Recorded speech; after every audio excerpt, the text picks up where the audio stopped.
A tantas fake news, em meio a tanto sensacionalismo e alarde que alguns estão causando, a mensagem que nós podemos divulgar e devemos divulgar neste momento são os valores eternos que nós temos. O que precisa Deus para destruir a realidade presente deste mundo? Estima-se que numa pequena feira na China, em alguns animais, e alguns dizem em um único animal, começou a doença do Covid-19, o coronavírus. E a estrutura econômica do mundo tem ruído por isso. Pavor, até pelo alarde da mídia, tem acometido a muitos. Qual a mensagem que você e eu podemos passar neste momento? A fragilidade das aparentes seguranças humanas. Que mundo é esse que nos dá uma falsa sensação de segurança, onde do dia para a noite pessoas têm que ser trancafiadas em casa para a sua própria segurança? Que mundo é esse que nós vivemos?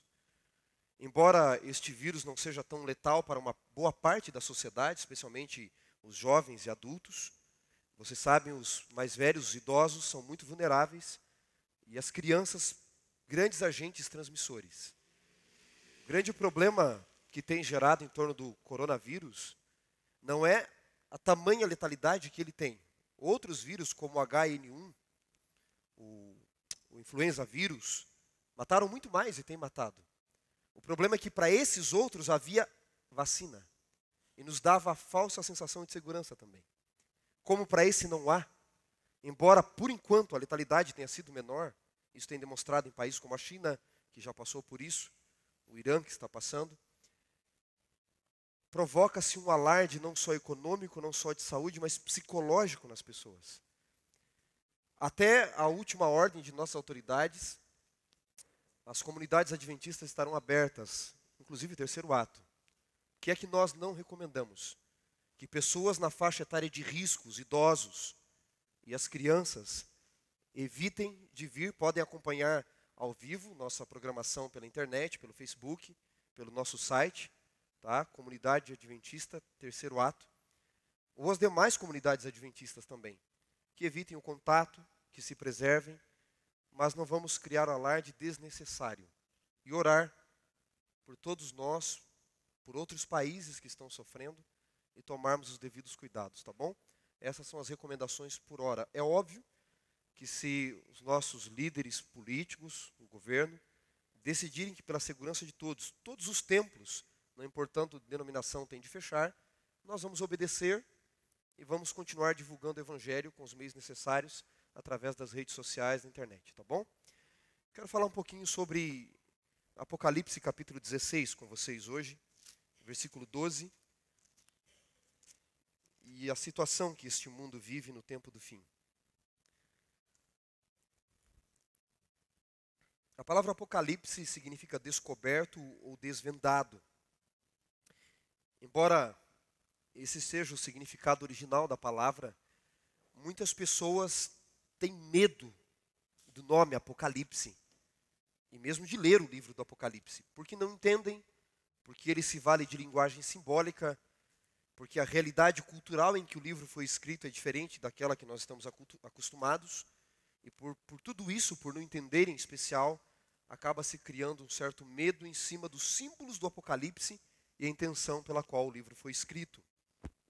Hollywood também tem contribuído para gerar medo nas pessoas quanto ao termo Apocalipse, sempre relacionado ao fim, a desastres, a desgraça, a calamidades, não é? Qualquer filme de Hollywood que tenha o nome Apocalipse ou relacionado com Apocalipse vai falar de destruição em massa, não é? No entanto, o livro de Apocalipse não foi escrito para causar medo, pânico, alarde nenhum, para que ninguém possa ficar em dúvida. O livro de Apocalipse nos foi escrito para que nós tenhamos certeza das coisas que iriam acontecer. Numa das mensagens passadas, em sábados anteriores, eu falei um pouco sobre a precisão de Deus na profecia, comentando sobre Sírio e outras coisas. Eu costumo dizer que o nosso Deus, o Deus da Bíblia, ele é exibido e exagerado quando se trata de profecias. Ele é detalhista. E o livro de Apocalipse, que são profecias de longo alcance, existem para orientar o povo de Deus, aqueles que creem em Jesus, em Deus, das coisas que em breve hão de acontecer, diz o próprio João, na introdução do livro, para que você tenha certeza de que a vitória está nas mãos de Deus. Aparentemente o mal pode vencer, mas a vitória final, diz Apocalipse 17, verso 14, pertence a Jesus Cristo e àqueles que estão com ele. Vencerão também todos aqueles que estão com o Cordeiro. No entanto, Apocalipse capítulo 16, versículo 12, nos fala no contexto das 7 últimas pragas da história deste mundo. Nos fala um pouco da realidade que o mundo vai viver e de como você e eu podemos nos colocar em meio ao caos dos últimos dias, tá bom? Deixe-me, antes de ler o texto, passar aqui 3 regras básicas de interpretação, tá bom? Tudo que você ler, qualquer livro da Bíblia ou qualquer literatura que você ler atual, você precisa de regras de interpretação, certo? Se a sua esposa, a sua mãe, não sei, lhe deixar uma lista de mercado, você tem ali regras de interpretação. Se ela deixar, por exemplo, assim, eu quero 1 quilo de coração, 2 de fígado, é óbvio que você já entende que você não precisa matar alguém para trazer 1 quilo de fígado, não é? Existe uma interpretação dentro daquilo que você está lendo, ok? Assim você lê cartas de amor, você lê listas de supermercado, receituário médico, não é verdade?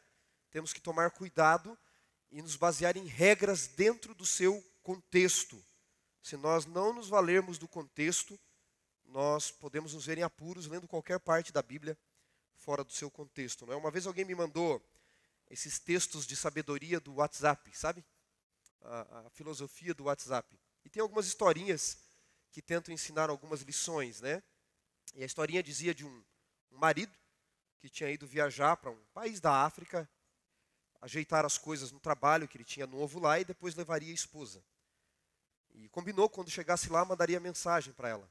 Porém, quando ele chegou, ele mandou a mensagem, errou o número e caiu no celular a mensagem dele de uma outra mulher que tinha acabado de perder o marido. Tinha acabado de ficar viúva. E a mensagem foi assim: querida, acabei de chegar. E a viúva olhou. E olha, está um calor dos infernos aqui. Mas fica tranquilo que eu estou preparando tudo para que daqui a uma semana você esteja comigo. Cuidado, textos fora do contexto podem virar um pretexto para fugir da mensagem do texto. Então, 3 regras básicas para você ler Apocalipse. Primeiro, quer entender Apocalipse? Leia o livro. Todo o livro, de capa a capa, de ponta a ponta. Por quê? A Bíblia é a sua própria intérprete. Não deixe pessoas colocarem os seus achismos dentro do texto bíblico. A Bíblia é a sua própria intérprete. Então leia o livro, ainda que você não entenda, ainda que você tenha dificuldades, e vai aparecendo besta do mar, besta da terra, besta do abismo, besta com 7 cabeças, besta com 10 chifres. Continue lendo. Leia e depois releia e leia de novo. Eu digo aos meus alunos de teologia que antes deles pregarem sobre um texto, eles deveriam ler um texto pelo menos 33 vezes, antes de você pregar sobre ele. Eu vou dar um exemplo básico e simples para vocês de como o Apocalipse é o seu próprio intérprete. Apocalipse 17:1. Se você tiver a Bíblia aí em mãos ou no celular, ou quiser acompanhar na tela, Apocalipse 17, verso 1, João diz assim: veio um dos 7 anjos que tem as 7 taças e falou comigo dizendo: vem, mostrar-te-ei o julgamento da grande meretriz que se acha assentada sobre muitas águas, com quem se prostituíram os reis da terra com o vinho da sua devassidão. E aí você, leitor de Apocalipse, se pergunta: o que são águas? Qual o significado? Mas você continua lendo o livro. Em 17, verso 15, a Bíblia explica. 17, verso 15, acompanhem comigo. Diz assim: falou-me ainda o anjo e disse: João, quanto às águas que você viu, nos quais a mulher está sentada, são povos, nações, multidões e línguas. Notem, senhores, o que é que o Apocalipse está fazendo aqui? Ele está se auto-explicando, se auto-interpretando. Tá bom? Então leia o livro. Segunda regra. A primeira é ler o livro. Segundo, entenda o contexto em que a Bíblia foi escrita. Entender o contexto em que a Bíblia foi escrita vai ajudar muito você. Muito mesmo. Vou dar um exemplo aqui para vocês. Jesus diz: vós sois o sal da terra. E eu vejo muitos pregadores por aí dizendo assim: nós somos o sal da terra, nós temos que dar o sabor, o sal existe para temperar. Existe para nós, não para eles. No contexto em que a Bíblia foi escrita, O sal ele não era usado para temperar os alimentos como nós usamos hoje. Ele era usado para conservar os alimentos. Sal era algo raro. Com uma certa quantidade de sal, a base do alimento era carne, então você conservava, não é? Jogando bastante sal sobre a carne, você a conserva. Você movia exércitos tendo uma certa quantidade de sal sem passar fome. O sal era tão raro que da palavra sal, por fazerem pagamento com pacote de sal, veio a palavra salário. E quando esse sal eles iam utilizar na carne, os judeus comiam as carnes com ervas doces. Já comeu carne doce? Ou amargas, não salgadas. Eles lavavam o sal e todo esse sal no recipiente, dizem alguns historiadores, era jogado no pátio do templo quando neva em Jerusalém para derreter o gelo, para que as pessoas pudessem andar sem cair. Então aquele sal que ora conservava, agora era pisado pelos homens. O contexto ajuda a entender o texto ou não? Por isso Jesus disse, vocês são o sal. Se vocês perderem o sabor de vocês de conservar, o teor de conservar o alimento, vocês vão ser pisados como esse sal está sendo. Então, primeira regra, leia o livro. Segunda regra, o contexto da época. Terceira regra, leia e entenda o Antigo Testamento. 1/3 de Apocalipse são referências diretas ao Antigo Testamento. Tem muita igreja por aí, muito pregador por aí, dizendo assim, o Antigo Testamento não vale mais. Isso é uma besteira. Se você não entender o Antigo Testamento, você não vai entender o Novo, especialmente o livro de Apocalipse, ok? São as 3 regras de interpretação, tá bom? Quais são mesmo? Decoraram aí? Primeira, o livro. Segunda, o contexto. Terceira, o Antigo Testamento, tá bom? Vamos estudar esse texto que nós vamos ler a partir dessas regras de interpretação. Apocalipse 16, verso 12 em diante, diz assim: derramou o 6º anjo a sua taça sobre o grande rio Eufrates, cujas águas secaram para que se preparasse o caminho para os reis que vêm do lado do Oriente. Na tua versão diz sol nascente, certo? É a mesma coisa. Então vi sair da boca do dragão, da besta e do falso profeta, 3 espíritos imundos semelhante a rãs. São espíritos de demônios, operadores de sinais, e se dirigem aos reis de todo o mundo a fim de ajuntá-los para a peleja do grande dia do Deus Todo-Poderoso. Aí tem um adendo, um parêntese. Eis que venho como vem o ladrão, diz Jesus. Bem-aventurado e santo aquele que vigia a sua veste e aguarda para que não ande nu e não veja-se a vergonha da sua nudez. E aí termina dizendo, eu os vi se ajuntar no lugar que em hebraico se chama Armagedon. O que Apocalipse está nos dizendo aqui, senhores? E o que isso importa para o momento da história que você e eu estamos vivendo? Apocalipse 16, 12 diz que um anjo vai derramar a taça da ira de Deus sobre o grande rio Eufrates para as águas secarem. Você diz, o que isso importa para mim? Não estou no Iraque, não moro perto do Eufrates. O que isso implica para mim que estou aqui no Brasil hoje? Vamos entender através do simbolismo o texto, tá bom? Vamos entender desta forma. Por detrás do simbolismo existe uma lição, existe uma mensagem para mim e para você hoje aqui. E vamos nos valer do contexto do Antigo Testamento. Quem é o rio Eufrates? O rio Eufrates, que existe até hoje, é o rio que cortava a antiga cidade de Babilônia, hoje atual Iraque. Quando eles iam construir uma cidade, eles geralmente procuravam um rio. Imagine que esse corredor aqui é um rio. Então eles construíam a cidade de um lado do rio e do outro lado do rio. Muravam a cidade. Naquela época havia muitas guerras. Se a cidade saísse para a guerra e o inimigo fosse mais forte, a cidade vinha recuando. Os soldados desta cidade entravam, trancavam os portões e colocavam os flecheiros e lanceiros por sobre o muro. O inimigo não ia se aproximar da cidade, porque seriam destruídos. Então o que o inimigo fazia? Sitiava a cidade, cercava a cidade. Eles pensavam, vai acabar a comida. Cortamos as entradas de provisões de alimento, vai acabar a comida. Algumas cidades passavam tanta fome, segundo Reis, capítulo 6, verso 24, descreve isso, que Samaria, um dia cercada pelo rei da Síria, os judeus comeram seus próprios filhos, para não morrerem de fome. Então eles pensavam, vamos cercar a cidade, vai acabar o pão. Eles vão abrir os portões. Ou pensavam, vai acabar a água, eles vão ter que abrir os portões. Agora eu pergunto para vocês, se um rio cortasse o meio da cidade, acabaria a água? Não. Acabaria a comida? Se eles tivessem grãos em provisão, era só plantar, tinha água para regar o trigo. Eles teriam pão para sempre. Então a segurança das cidades antigas não estava tanto nos muros, estava onde? No rio. Isso aconteceu com Babilônia. Por volta do ano 605 a.C., Babilônia se tornou a maior potência mundial da época. Mas Deus havia profetizado através de Jeremias, no capítulo 29, que Babilônia duraria como poder por cerca de 70 anos, desde que escravizou o povo de Israel. Pois bem, por volta do ano 538, mais ou menos, antes de Cristo, 539, um rei da Média e da Pérsia, chamado Ciro, ele invadiu alguns territórios do Império Babilônico e, finalmente, ele cercou a cidade de Babilônia. Daniel, capítulo 5, descreve exatamente este momento, esta passagem.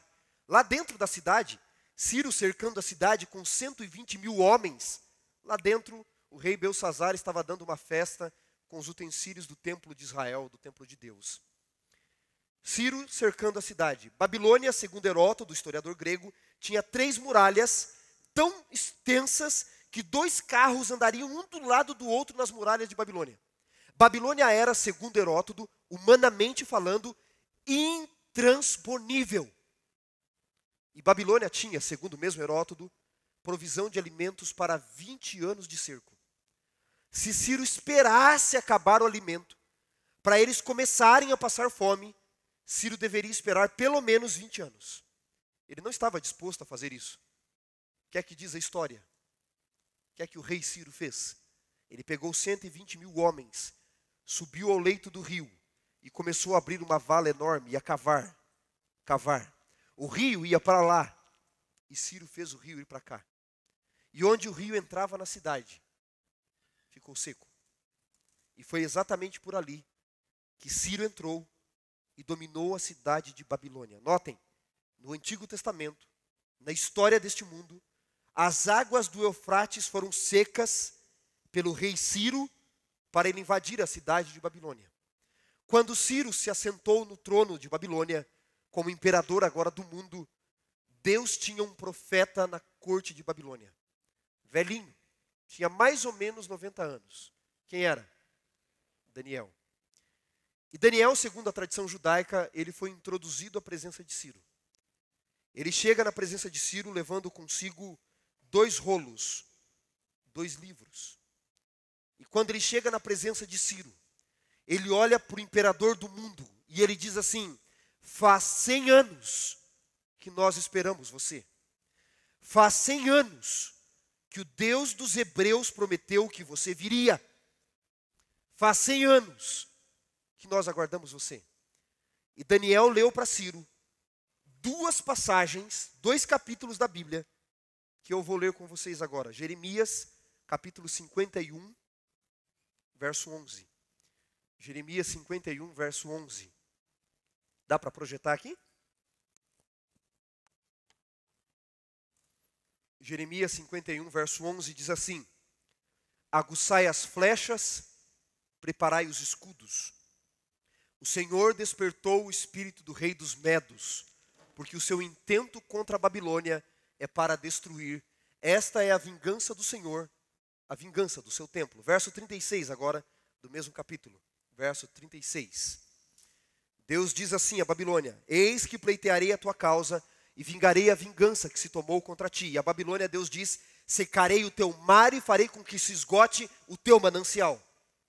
Veja, o livro de Jeremias, senhores, foi escrito 70 anos antes deste episódio. 70 anos antes, Deus disse: eu despertarei o espírito do rei dos Medos. Ele vai invadir Babilônia. Mas Deus não disse só quem invadiria. Deus disse como invadiria. Como? Secando as suas águas. 70 anos depois, Ciro fez exatamente o que Deus profetizou. Agora Isaías 45. Isaías 45, verso 1. O livro de Isaías foi escrito 100 anos antes de Ciro nascer. Notem, 100 anos antes de Ciro nascer. Nem os pais de Ciro existiam. Nem sonhavam como ele se chamaria. Isaías 45, 1 diz assim: assim diz o Senhor a Ciro, o seu ungido, a quem tomo pela mão direita para bater as nações ante a sua face, descingir o lombo de reis e abrir diante dele portas que não se fecharão. Daniel leu essas duas passagens e disse para Ciro: faz 100 anos que o Deus dos hebreus prometeu que você viria. Ele disse que você seria rei dos medos. Ele disse que você secaria as águas da Babilônia. E 100 anos antes de você nascer, sabe o que ele fez? Ele deu o seu nome. Ele disse que ele vai se chamar Ciro. Que Deus é esse? Que Deus é esse que tem o controle da história do mundo em suas mãos? Segundo a tradição judaica, Ciro ficou tão impactado com esta profecia que ele disse: se este Deus tem este poder, eu vou libertar o povo dele. Cumpriu a profecia de Jeremias 29, 10 ao 14, de que o cativeiro duraria 70 anos. Sem saber, cumpriu mais uma profecia ainda. Por que é que Deus usou Ciro para secar as águas da Babilônia? Secar as águas do rio Eufrates, desviar o curso do rio e deixar aquela parte seca. Qual era o intento de Deus de fato? Só dar poder a Ciro? O que é que Deus queria fazer ao secar as águas do Eufrates? Deus tinha um intento: usar Ciro para libertar o povo dele da escravidão que durava 70 anos. Veja, quando Deus secou as águas do Eufrates, Deus libertou o seu povo. Mas esta não foi a primeira vez que Deus secou as águas. A primeira vez que Deus secou as águas para libertar o seu povo está em Êxodo capítulo 14, em especial o verso 21. Todo o capítulo 14. O povo de Israel estava há mais de 200 anos escravos no Egito. E através de Moisés, que tocou com o seu cajado no mar, e um vento oriental soprou a noite toda, diz o verso 21, Deus, naquele ponto que eles estavam, Deus secou as águas do Mar Vermelho. Para quê? Libertar o seu povo do cativeiro egípcio. Essa foi a primeira vez na história que Deus secou as águas. A segunda vez que Deus secou as águas está em Josué capítulo 3. 40 anos de peregrinação pelo deserto. E naquele ponto, em que o rio estava, Josué passa com a arca. Vou deixar minha colinha aqui. Estava me soprando no ouvido, agora já era. E o rio Jordão é seco. A primeira vez foi o Mar Vermelho. A segunda vez foi o rio Jordão. Deus secou as águas do Jordão para libertar o seu povo da peregrinação do deserto. A terceira e quarta vez que Deus secou as águas na história do mundo foi através de Elias e de Eliseu. Deus, através de Elias, secou por 3 anos e meio as águas de todo um país para libertar o povo da idolatria de Baal, de Acabe e Jezabel. Baal era o Deus da chuva, o Deus da fertilidade. Deus disse: ele é o Deus da chuva? Por 3 anos não vai cair chuva. Deus secou as águas através de Elias e Eliseu para libertar o povo da idolatria. A quinta vez na história que Deus secou as águas foi através de Ciro. Eu já descrevi para vocês. Ele secou as águas do Eufrates. A sexta vez que Deus vai secar as águas, sabe onde está? Note, todas as vezes na história que Deus secou as águas, o que é que ele fez? Libertou o seu povo. A sexta e última vez que Deus secará as águas, Apocalipse 16, 12. Agora volte lá, tendo em mente que todas as vezes que Deus seca as águas, Ele liberta o seu povo. Com esse pano de fundo em mente, vamos reler Apocalipse agora, 16, 12, fará muito mais sentido para vocês. Apocalipse 16, 12 diz: derramou o sexto anjo a sua taça sobre o grande rio Eufrates, cujas águas secaram para que se preparasse o caminho para os reis do Oriente ou do sol nascente. O que são águas mesmo na profecia? O que significa? Eu li com vocês, não é? As águas simbolizam povos, nações, multidões e línguas.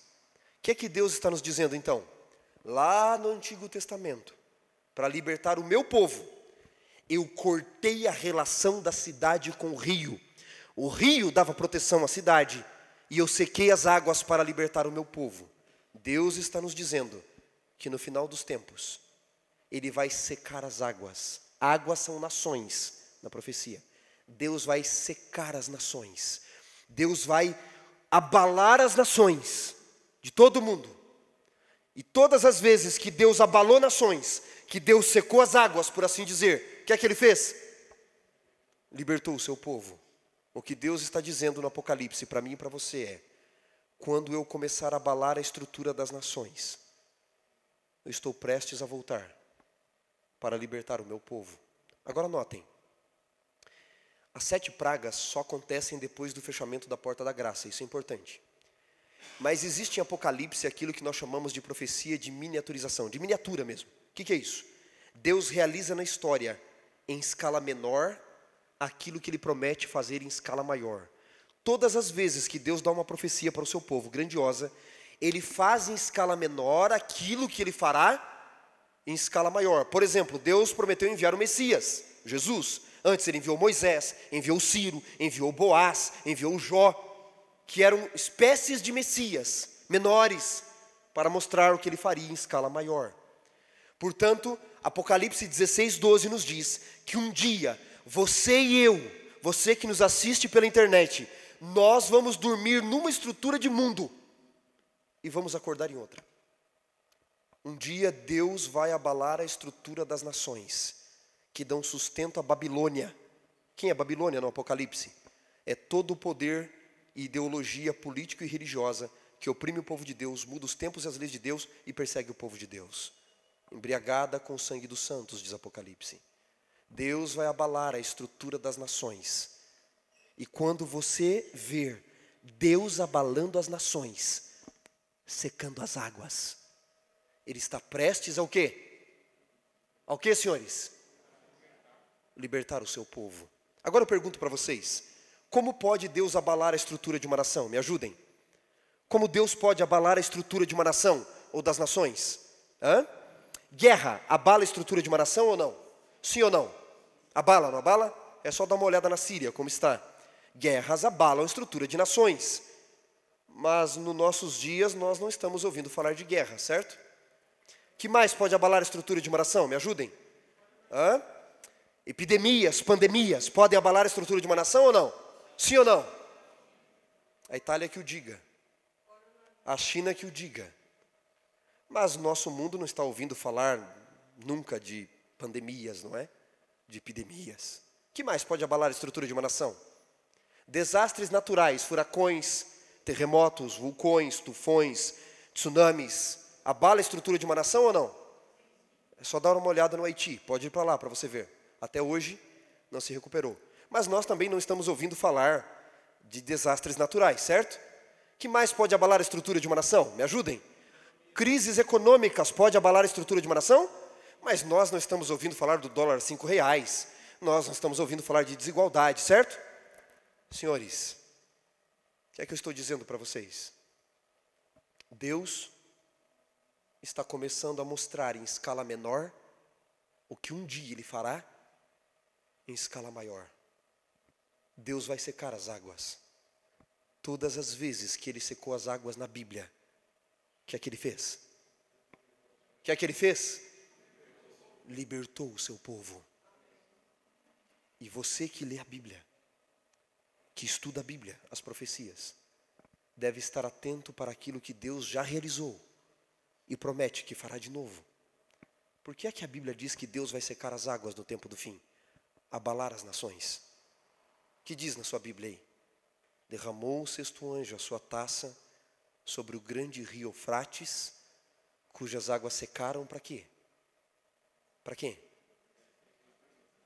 Para se preparar o caminho para os reis do Oriente. Sabe o que dizem os sensacionalistas de Apocalipse? Que será a terceira guerra mundial. Quase aceitaram isso com o Irã, lembra no começo do ano como foi? Se preparando aí para a terceira guerra. Serão os países do Oriente versus os países do Ocidente. É isso que dizem os sensacionalistas. Não sabem fazer exegese. A palavra Oriente aparece 10 vezes no Novo Testamento. 10 vezes. 9 delas são referências diretas a Jesus Cristo. Por exemplo, Mateus 24, 27. Assim como o relâmpago sai do Oriente e se mostra até o Ocidente. Jesus é o relâmpago do Oriente. Lucas 1, 78, que diz lá? Lucas 1, 78. Quando Zacarias descobre que Maria está grávida do Messias, ele diz: graças à entranhável misericórdia do nosso Deus, pela qual nos visitará com a estrela do Oriente. Jesus é a estrela do Oriente. Portanto, quando o Apocalipse diz que as águas, quando forem secas, quando Deus abalar as nações, os reis do Oriente virão. De quem Apocalipse está falando? De Jesus Cristo. Porque Ele em pessoa prometeu: eu vou preparar um lugar, mas eu vou voltar para você. Eu vou voltar para buscar aqueles que o buscam. Qual deve ser a postura daqueles que creem em Jesus e na profecia e na Bíblia? Estarmos preparados para dar a mensagem do Evangelho eterno. Para avisarmos ao mundo que tudo aquilo que não é eterno é eternamente inútil. E por isso nós precisamos valorizar aquilo que vai durar para sempre. Vida eterna, senhores. George Knight, um historiador americano, falando de profecias e que o povo de Deus deve estar atento aos últimos dias da história do mundo, ele conta no seu livrinho A Visão Apocalíptica uma historinha muito interessante. Ele conta a história de Sherlock Holmes, que estava viajando com seu fiel companheiro Watson, Dr. Watson, e eles param no lugar ermo, no lugar deserto, para continuar a viagem no dia seguinte. E ali eles montam a fogueira, a barraca, e lá de madrugada o Sherlock Holmes, enigmático que só ele, acorda o Dr. Watson e diz assim: acorde, nobre companheiro Dr. Watson. E o Dr. Watson acorda assim, meio sonolento, e o Holmes diz assim: me descreva, por favor, Dr. Watson, o que você está vendo. E o Dr. Watson, sonolento, diz assim: eu vejo o céu enluarado. E aí o Holmes diz: me descreva o que você está vendo de verdade. Ele diz: eu contemplo as constelações. E o Holmes interrompe: doutor, me descreva o que você está vendo. Ele diz: eu contemplo as Pleiades, as nebulosas. Aí o Holmes interrompe dizendo: seu idiota, você não viu que roubaram a nossa barraca ainda, enquanto nós dormíamos? E o George Knight para a história e ele faz um apelo. O povo de Deus que lê a Bíblia e deveria entender a Bíblia, está assim, contemplando o belo céu enluarado, sem perceber que o mundo está roubando a nossa barraca, a nossa mensagem. Nós fomos chamados por Jesus, não é só para crer que Ele pode ajudar naquilo que a gente tem dificuldade, mas para aceitar que Ele vai voltar para nos buscar. Salvação não consiste em melhorar o velho, consiste em fazer tudo novo, inclusive esse mundo. Essa é a promessa da Bíblia. Apocalipse diz que um anjo derramará sua taça sobre o Eufrates. Para quem? O rei do Oriente. Curiosamente, qual foi o vento que soprou para secar o Mar Vermelho? Do Oriente. Ciro era conhecido pelo povo de Israel como o rei que vem, adivinha de onde? Do Oriente. Elias, que secou as águas de todo Israel, era o profeta de Gileade, da terra do Oriente. E Apocalipse diz: o rei do Oriente virá. Diz ou não diz? Diz mais, Apocalipse diz: os reis do Oriente. Por que é que a Bíblia diz que quando Deus abalar as nações, os reis do Oriente virão? Está no plural, não está no singular, certo? Os reis do Oriente. A maioria das pessoas dizem assim: são os reis do Oriente porque Jesus vem com os seus anjos. É verdade, ele disse que vem com milhares de anjos, tocando trombetas. Mas é mais do que isso, porque anjos não são reis. A linguagem está no plural, os reis do Oriente virão. Porque a Bíblia nos diz que Jesus virá, mas ela promete que mais alguém virá com ele, o seu Pai.